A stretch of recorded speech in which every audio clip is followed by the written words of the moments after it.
BTR নিৰ্বাচনৰ প্ৰথম পৰ্যায়ৰ ভোটগ্ৰহণ ইতিমধ্যে অনুষ্ঠিত হৈ গ'ল। সোমবাৰে অনুষ্ঠিত হোৱা ভোটগ্ৰহণত প্ৰায় ৭৫% পৰ্যন্ত ভোটগ্ৰহণ অনুষ্ঠিত হ'ল। স্বাভাৱিকতে এয়া শুভ লক্ষণ। বিটিআৰবাসীয়ে মুকলিভাৱে ভোটদান কৰিবলৈ আহিলে। এই ভোটদান কৰিবলৈ অহাৰ ঘটনাই ভিন্ন প্ৰশ্ন সন্মুখলৈ আহিছে। এইদৰে ব্যাপক হাৰত ভোটাৰে ভোট দিব আহিছে কিয়? আচলতে বিটিআৰত পৰিৱৰ্তন বিচাৰিছে নেকি ভোটাৰে? সেই কথা এতিয়াও স্পষ্ট হৈ যোৱা নাই। দ্বিতীয় পৰ্যায়ৰ ভোটগ্ৰহণৰ অন্তত সকলো কথা স্পষ্ট হৈ পৰিব।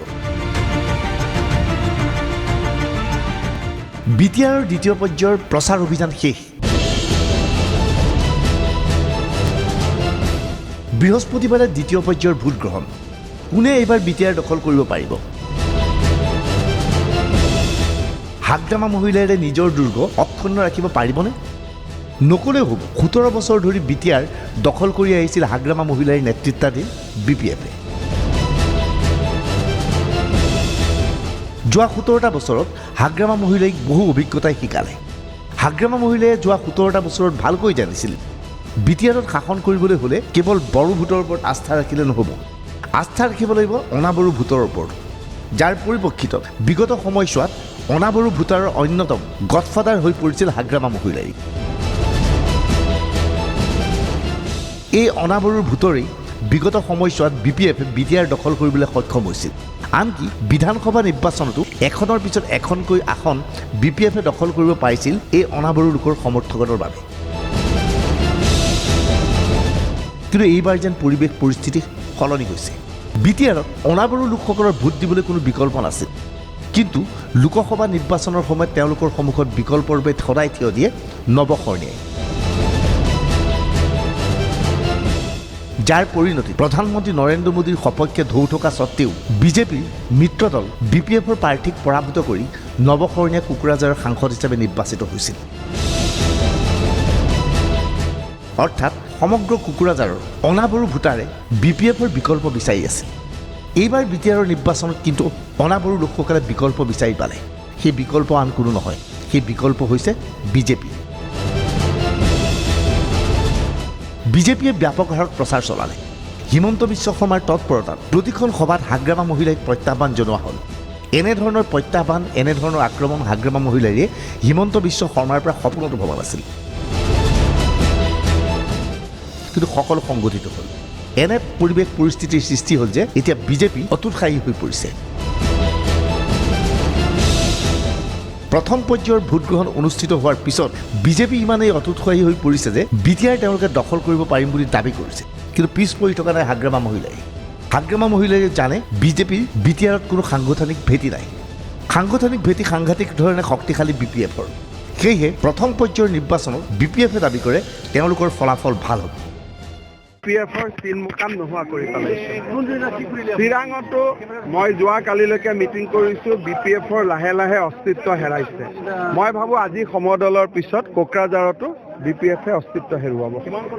এই বহুত পালোঁ কালি 14-15খন কালি। ছেকেণ্ড ফেজত মই আজি ক'ব পাৰিম আমি কেম্পেইনবোৰ কৰি আছোঁ। কিন্তু ফাৰ্ষ্ট ফেজত হাগ্ৰামা মহিলাৰীয়ে মেক্সিমাম ভুলতে এটা জিকিব পাৰে 1। যোৱাকালি 21টা চিট বাক্সা আৰু ওদালগুৰিত হৈছে। 21টাৰ ভিতৰত আমি 16টা ফাইনেল, 16টা চিটটো ফাইনেল।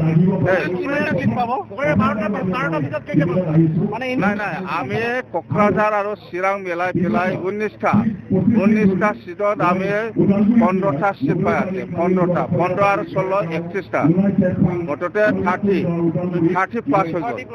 মুঠতে এইখিনিয়ে দেই। আচলতে বিজেপিয়ে যেতিয়া প্ৰথমে প্ৰাৰ্থী থিয় কৰাৰ কথা ঘোষণা কৰিছিল তাক বিশেষ গুৰুত্ব দিয়া নাছিল হাগ্ৰামা মহিলাই। বিজেপিয়েও বৰ চিৰিয়াছলি এই নিৰ্বাচনত প্ৰতিদ্বন্দ্বিতা কৰিব বিচৰা নাছিল। যাৰ পৰিণতি 40খন আসনৰ ভিতৰত কেৱল মাত্ৰ 26খন আসনতে প্ৰতিদ্বন্দ্বিতা কৰিছিল বিজেপিয়ে। আনকি হাগ্ৰামা মহিলাই প্ৰতিদ্বন্দ্বিতা কৰা 2টা সমষ্টিত বিজেপিয়ে প্ৰাৰ্থীয়ে থিয় নকৰাল। কিন্তু শেষ মুহূৰ্তত সকলো যেন ওলট পালট হৈ গ'ল। বিজেপি নেতৃত্বই নিৰ্বাচনী প্ৰচাৰান্তত ধাৰণা কৰিলে যে হঠাৎ অনাবড়ো ভোটাৰে নৱশৰণীয়াৰ দলৰ পৰিৱৰ্তে বিজেপিৰ প্ৰতি আকৰ্ষিত হৈছে। বিজেপি উৎসাহী। বিজেপিয়ে যি ধৰণে সমৰ্থন এই নিৰ্বাচনত লাভ কৰিছে তাৰ পৰা তেওঁলোক নিশ্চিত এইবাৰ বিজেপিয়ে ভাল ফলাফল দেখুৱাব। কিন্তু বিজেপিৰ এই সপোনক মুংগেৰীলাল কি হাছিন চাপনা বুলি অভিহিত কৰিছে হাগ্ৰামা মহিলাই। হাগ্ৰামা মহিলাৰ মতে বিজেপিৰ কোনো ভেটি নাই, BPF অবিহনে BTRত বিজেপিয়ে একো কৰিব নোৱাৰে। বিজেপি এটাও চিট নাপাব BTCত। যেতিয়া নাকি আমাৰ লগত একেলগে এলায়েন্সত আছিল তেতিয়া আমি 3টা চিট আৰামত ইহঁতক জিকাই দিলে হয়, কিন্তু সেইটোকে মানে ৰঞ্জিত দাসে ভংগ কৰিলে, বিজেপিয়ে ভংগ কৰিলে। আকৌ হিমন্ত বিশ্ব শৰ্মাই BTCত সোমাই পেলাই যাহা তাক বকি থাকিছে। এইকাৰণে BTCত আমাৰ হিমন্ত বিশ্ব শৰ্মা সোমোৱাৰ লগে লগে 3টা চিট যিটো জিকি আছিলে সেইটো মাইনাছ হৈ গ'ল। BTR নিৰ্বাচনৰ ফলাফল ওলাব 12 ডিচেম্বৰ। 12 ডিচেম্বৰত অসমৰ ৰাজনীতিৰ এক নতুন দিশ উন্মিষ্ট হ'ব। বিগত 5টা বছৰ ধৰি BPFে বিজেপিক সমৰ্থন জনাই আছিল। মন্ত্ৰীসভাত BPFৰ 3জনকৈ সদস্য আছিল, কিন্তু এই 3জন সদস্যই পদত্যাগ কৰিব লাগিব নেকি? BPFে BTR হেৰুৱালে কি হ'ব? মন্ত্ৰীসভাৰ পৰা 3 সদস্যই পদত্যাগ কৰিব লাগিব নেকি? ৰঞ্জিত দাসৰ ভৱিষ্যতবাণী সত্য হ'ব নেকি? তেখেতেতো আগৰ পৰা হাগ্ৰামা মহিলাই ডাঙৰীয়াই আগতে এই কথাষাৰ কৈছে যে আমি যিটো সুবিধাবাদী মানুহ, গতিকে আমাৰ য'ত সুবিধা হয় তাতে কৰিব। তেওঁলোকৰ দৰ্শন বা আদৰ্শ বুলি তেনেকুৱা কথা নাই। তেওঁলোকক যি উপেন্দ্ৰ বডোফা উপেন্দ্ৰনাথ ব্ৰহ্ম ডাঙৰীয়াই যিভাৱে বড়োলেণ্ড মুভমেণ্ট কৰি পেলাই 1986ৰ পৰা 90লৈ যি মুভমেণ্ট কৰি পেলাই বড়ো জনগোষ্ঠীৰ উন্নয়ন সাধন কৰাৰ কাৰণে বা এনটিআৰ এই অঞ্চলত উন্নতি সাধন কৰাৰ কাৰণে যি দৰ্শন আছিলে সেই দৰ্শনৰ পৰা ফালৰি কাটি আহিছে। গতিকে ফালৰি কাটি আহি পেলাই এতিয়া তেওঁলোকে শাসনৰ স্বাৰ্থত যাৰ লগত তেওঁলোকে সুবিধা তাৰ লগতে লগ লাগিব পাৰে। গতিকে সেইটো তেওঁলোকৰ সুকীয়া এটা কথা। কিন্তু মই এইখিনিতে এটা ভৱিষ্যতবাণী কৰিব বিচাৰিম।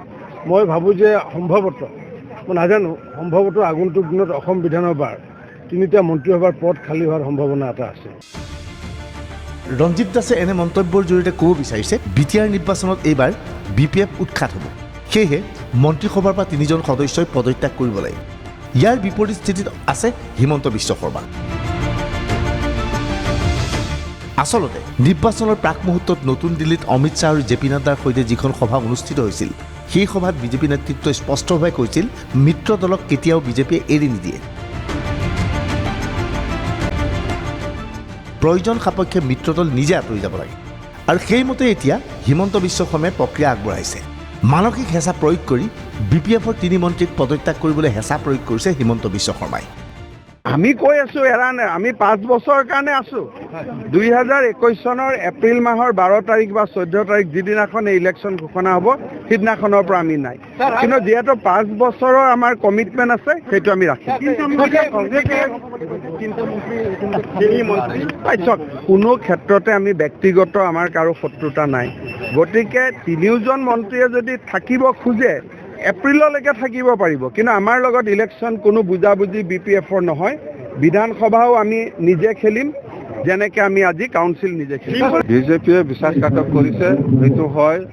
এইবাৰ BTC নিৰ্বাচনৰ শেষ হোৱাৰ পিছত, চৰকাৰ বনোৱাৰ পিছত আমি দলে আলোচনা কৰিব কাৰ লগত থাকি পেলাই আমি এছেম্বলি ইলেকশ্যনটো। BTRৰ নিৰ্বাচনত এইবাৰ মূলতঃ 3কোণীয়া প্ৰতিদ্বন্দ্বিতা হৈছে BJP, BPF আৰু UPPL। BTR চুক্তি সম্পন্ন কৰাৰ পিছত UPPLৰ সপক্ষে যথেষ্ট বঁটা পৰিছে, কিন্তু সেই বঁটা কেৱল বড়ো ভোটাৰৰ মাজতেই সীমাবদ্ধ আছে। অনাবড়োৰ সমৰ্থন লাভ কৰিবলৈ সক্ষম হোৱা নাই UPPL। ইয়াৰ বিপৰীতে অনাবড়োৰ সমৰ্থন লাভ কৰিব পাৰিম বুলি ভাবিছে বিজেপিয়ে। এই অনাবড়ো ভোটখিনি এটা সময়ত আছিল BPFৰ। এতিয়া বিজেপিয়ে দাবী কৰে সেই ভোট তেওঁলোকলৈ ধাৱমান হৈছে, কিন্তু বাস্তৱিকতে সেয়া সত্যনে? মঙলবাৰে বিয়লি 4 বজাত দ্বিতীয় পৰ্যায়ৰ নিৰ্বাচনৰ প্ৰচাৰ অভিযান অন্ত পৰিল। তৎসত্বেও হিমন্ত বিশ্ব শৰ্মাই মঙলবাৰৰ দিনটোত কোকৰাঝাৰত ব্যাপক হাৰত প্ৰচাৰ চলাইছিল। নিৰ্বাচনৰ প্ৰাক মুহূৰ্তত BPFক পৰাভূত কৰিবলৈ আহ্বান জনাইছে হিমন্ত বিশ্ব শৰ্মাই।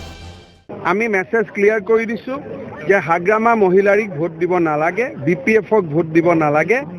যিটো দলক ভোট দিলে বিজেপিৰ লগত একেলগে কাম কৰিব সেই দলটোক ভোট দিব লাগে, বিবেক ভোট দিব লাগে। ডাইৰেক্ট মই কোৱা নাই, মই যিখিনি কৈছোঁ আপোনালোকে সেইখিনিয়ে শুনিব যে যিটো দলে বিজেপিৰ লগত লগ লাগি কাম কৰিব সেই দলক ভোট দিয়ক। জাগাই জাগাই হয়তো কোনোবাই নৱশৰণীয়া দলটোকো ভোট দিছে, কোনোবাই UPPLক ভোট দিব, কোনোবাই ভোটাৰ্ছ পাৰ্টি অফ ইণ্ডিয়াক ভোট দিছে। মুঠতে বিজেপিয়ে যাৰ লগত মিলি কাম কৰিব পাৰে তাকেই ভোট দিয়ক।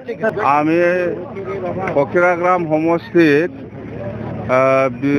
বিজেপিক এৰি দিছিলোঁ, পিছত গণ্ডগোল হৈ পেলাই বিজেপিয়ে আমাৰ লগত নাথাকিব কোৱা কাৰণে আমি এতিয়া ৰাজু বৰ্মন ডাঙৰীয়াক ইণ্ডিপেণ্ডেণ্ট কেণ্ডিডেট ৰাজু বৰ্মন ডাঙৰীয়াক ছাপৰ্ট কৰিছোঁ।